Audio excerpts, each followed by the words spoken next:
Voy a poner sobre el álgebra en el Renacimiento.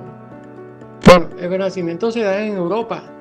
Ya ellos, ciertos matemáticos como Tartaglia, Ferrari, Cardano y Bombelli tienen el trabajo de Al-Khwarizmi. Al-Khwarizmi sabemos que hizo su trabajo con base en los trabajos griegos y de los hindúes. Bueno, eso fue en el siglo VIII. El álgebra entra a Europa en los siglos XV y XVI, bajo el legado de los árabes. Ese trabajo lo tradujeron al latín, el trabajo de Al-Khwarizmi lo tradujeron al latín en dos versiones, la de Roberto de Chester y la de Gerardo de Cremona. Hablando por encima sobre los matemáticos del Renacimiento, Nicolás Fontana resolvió ecuaciones cúbicas, Gerolamo Cardano trabajó con ecuaciones cúbicas y cuárticas, polinómicas, obviamente. Ludovico Ferrari buscó soluciones generales para las ecuaciones cuárticas y Rafael Bombelli introdujo operaciones con los números imaginarios. Ya ese es el trabajo de los números complejos. Posteriormente, bueno, vamos a ver cada uno de ellos. Vamos a ver a Nicolò Fontana. Su aporte fue que trabajó con las ecuaciones cúbicas. Tuvo disputas con Cardano y Ferrari, precisamente con estas soluciones cúbicas. Tenemos el trabajo de Gerolamo Cardano. Publicó fórmulas generales para resolver ecuaciones cúbicas basadas en los métodos de Tartaglia y de Del Ferro. Su influencia fue que marcó el inicio de la álgebra moderna como una disciplina independiente. Tenemos a Ludovico Ferrari. Ludovico Ferrari fue un discípulo de Cardano. Él encontró soluciones generales a las ecuaciones cuárticas, o sea, de grado 4, utilizando transformaciones. Tuvo muchos avances con las ecuaciones polinómicas. Y bueno, sigue el trabajo de Rafael Bombelli. Rafael Bombelli trabajó con los números imaginarios. ¿Por qué? Porque ya encuentran en estas soluciones raíces con números negativos.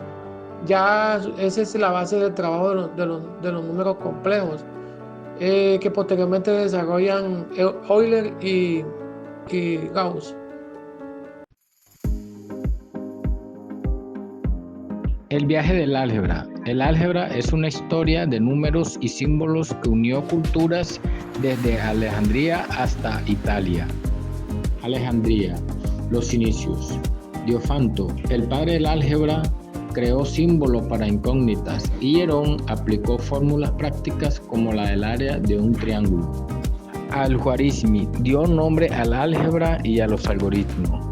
Tabi-in-Curri y Al-Karaji ampliaron el trabajo en polinomios y ecuaciones. Omar Khayyam clasificó las ecuaciones cúbicas y las resolvió con geometría. También fue astrónomo y poeta. Italia y el renacer del álgebra. Tartaglia resolvió ecuaciones cúbicas. Cardano publicó Armagna aceptando números negativos y complejos. Ferrari resolvió las cuárticas y Bombelli dio reglas para los números complejos. Conclusión: el legado del álgebra. De Alejandría a Italia, estos genios construyeron los cimientos del álgebra moderna que aún usamos en ciencia y tecnología. Explorando la teoría de un número, un viaje al corazón de las matemáticas. La teoría de números es una rama fascinante de las matemáticas que se enfoca en el estudio de los números y sus propiedades. Desde los números primos hasta las congruencias, esta teoría tiene muchas aplicaciones prácticas y ha sido clave en múltiples desarrollos tecnológicos. Los pilares de la teoría del número son los números primos, la teoría de la congruencia, los números racionales e irracionales. Impacto práctico de la teoría de los números. La teoría de los números ha sido fundamental en el desarrollo de diversas técnicas y algoritmos que han transformado el mundo tecnológico. Tenemos la criptografía, la informática, la seguridad informática, la codificación de la información. Estas aplicaciones demuestran cómo una rama abstracta de las matemáticas tiene un impacto tangible en nuestra vida diaria y en la infraestructura digital global. Exponentes claves de la teoría de números: tenemos a Euclides, autor de los elementos; tenemos a Euler, que realizó avances fundamentales en la teoría de las matemáticas; tenemos a Gauss, tenemos a Feynman, tenemos a Lagrange y tenemos a Ramanujan. Todos estos escritores fueron claves en la teoría de las matemáticas. Introducción a la teoría de la probabilidad. La teoría de la probabilidad es una rama fundamental de las matemáticas que nos permite cuantificar la incertidumbre y predecir la liquitud de eventos aleatorios. Es una herramienta esencial en campos tan diversos como la ciencia, la ingeniería, la economía y la vida cotidiana. A lo largo de la historia, mentes brillantes como Cardano, Laplace, Gauss, Kolmogorov han contribuido significativamente a su desarrollo, sentando las bases para comprender y modelar el azar. Ejemplo: lanzamiento de una moneda. Cuando lanzamos una moneda podemos obtener dos posibilidades: resultados cara o cruz. Podemos usar la teoría de la probabilidad para calcular la probabilidad de sacar cara. En este caso sería una probabilidad de 50%. Conceptos claves: tenemos el concepto de espacio muestral y tenemos el concepto de sucesos. La probabilidad no solo es un concepto matemático abstracto, es una herramienta vital que aplicamos constantemente, a menudo sin darnos cuenta, en nuestra toma de decisiones diarias y en diversas industrias. Predicciones meteorológicas, mercados financieros y medicina y salud. Sistema infinitesimal. ¿Qué es el sistema infinitesimal? Al hablar de algo que es infinitesimal, decimos que es algo infinitamente pequeño o sumamente pequeño. El cálculo infinitesimal constituye el logro matemático más notable del siglo XVII. Proporciona a la ciencia de la naturaleza una herramienta sumamente poderosa y efectiva para analizar y comprender cuantitativamente diversos procesos de cambio y movimientos del mundo y los fenómenos en los cuales éste se encuentra inmerso. En la creación del análisis infinitesimal tomaron parte muchos científicos.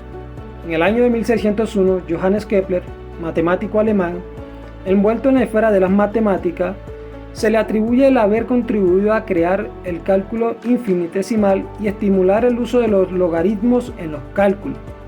En su sentido más general, según Kepler, el cálculo es la acción de calcular, es decir, de seguir un procedimiento para obtener el resultado de una operación. Desde un enfoque más matemático, explica el proceso algorítmico para conocer el resultado de variables simbolizadas, conocidas con antelación. El cálculo fue desarrollado de forma independiente a finales del siglo XVII por los matemáticos Isaac Newton y Gottfried Leibniz. Newton desarrolló su método de las fluxiones para la física, mientras que Leibniz introdujo gran parte de la notación, que se utiliza hoy en día, como el signo integral y la D para los diferenciales. Esto produjo desacuerdos entre estos dos grandes matemáticos y científicos debido a la diferencia de su concepto. ¿Qué es un número infinitesimal? Según en su esencia, Newton consideraba un infinitesimal un número positivo, que de alguna manera era menor que cualquier número real positivo. De hecho, fue la inquietud de los matemáticos con una idea tan nebulosa lo que los llevó a desarrollar el concepto de límites. En pocas palabras, el cálculo es una forma de describir las cosas que cambian. Por ejemplo, al tomar el caso, la famosa manzana, que cayó del árbol sobre la cabeza del joven Newton e inspiró su teoría de la gravedad, en cualquier momento en particular nos podemos preguntar, ¿cuán rápido caía la manzana? La velocidad de la manzana aumenta constantemente a medida que la gravedad la jala hacia el suelo. Entonces, ¿cómo puedes calcular cuál es la velocidad en un momento dado de tiempo? Por ejemplo, después de un segundo. La velocidad es la distancia recorrida dividida por el tiempo transcurrido. Así que podría registrar la distancia que la manzana cae en el próximo segundo y eso te daría una velocidad promedio durante ese periodo. Pero si quisieras la velocidad precisa en un momento preciso, podrías registrar la distancia recorrida en un periodo de tiempo más corto. Digamos, por ejemplo, medio segundo o un cuarto de segundo. Cuanto menor es el intervalo de tiempo, más preciso es el cálculo de su velocidad. En última instancia, para calcular la velocidad precisa en un momento preciso, necesitas tomar un intervalo de tiempo infinitamente pequeño. El cálculo infinitesimal le da sentido a este cálculo aparentemente imposible. Te dice a qué tiende la velocidad de algo a medida que reduce el intervalo de tiempo. El cálculo es la matemática de las cosas en movimiento y sus cambios. También podemos establecer algunas diferencias entre el álgebra y el cálculo. La principal diferencia radica en que el cálculo se enfoca en el cambio y el movimiento, entre ellos derivadas integrales, mientras que el álgebra estudia las relaciones entre números estáticos y variables. El cálculo infinitesimal tiene aplicaciones en una gran variedad de campos, como la ingeniería, la física, la economía, la medicina y la tecnología. Se utiliza para modelar y entender cambios continuos, resolver problemas de optimización, encontrar máximos y mínimos, calcular áreas y volúmenes, analizar el movimiento de objetos y entender los procesos de reacción química. A través del tiempo, varios científicos y matemáticos han hecho aportes al desarrollo del cálculo. Entre estos podemos hacer mención de Apolonio, Eudocio, Briggs, Arquímedes, Napier y Galileo. Análisis matemático. El análisis matemático es una rama de las matemáticas que estudia las funciones, los límites, la continuidad, las derivadas, las integrales y en general todo lo relacionado con el comportamiento de las cantidades cuando cambian. La evolución del cálculo infinitesimal. En el siglo XVII, la ciencia necesitaba herramientas matemáticas más avanzadas para estudiar el movimiento de los planetas, la caída de los cuerpos y los fenómenos físicos. Es ahí donde aparecen los aportes de Isaac Newton y Leibniz. En los aportes de Newton tenemos que desarrolló el cálculo de funciones para descubrir cómo cambian las magnitudes en el tiempo. Aplicó el cálculo en su obra Principia Matemática para explicar las leyes del movimiento y la gravedad.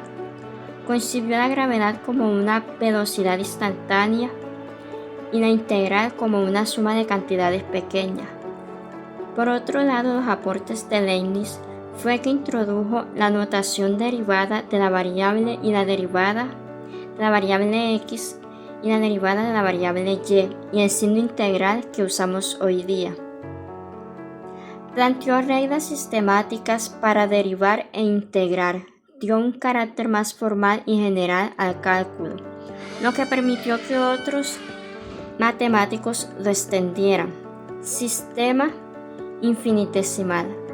Tanto Newton como Leibniz trabajaron en la idea de infinitesimos, cantidades tan pequeñas que no son cero, pero que se pueden utilizar para describir el cambio. Con los infinitesimos podrían derivar, calcular la pendiente instantánea de una curva y también podrían integrar, sumar infinitas cantidades diminutas para hallar áreas bajo una curva. La evolución posterior hacia el análisis matemático. Aquí tenemos aportes que sientan al análisis matemático como lo son los de Cauchy, quien definió con rigor el límite. Dio la primera definición formal eliminando ambigüedades sobre qué significa acercarse a un valor, continuidad y derivadas. Estableció criterios claros para determinar cuando una función es continua y cómo definir la derivada de forma exacta. Series infinitas. Estudió su convergencia, es decir, cuando una suma infinita realmente tiene un valor bien definido. Integral definida. Forma de uso. Un concepto haciéndolo más sólido que la visión intuitiva de Newton y Leibniz. Por otro lado, tenemos los aportes de Karl, quien tuvo una definición rigurosa de límite y continuidad, refinó y clarificó lo que Cauchy había hecho. Función continua sin derivada. Mostró ejemplos de funciones que son continuas en todos los puntos pero no derivadas en ninguno. lo que cambió la comprensión del cálculo. Series infinitas. Dio condiciones precisas para que una serie converja y pueda manipular sus errores. Fundamento del análisis moderno. Esto estableció la base que utilizamos hoy para enseñar el cálculo y el análisis en las universidades.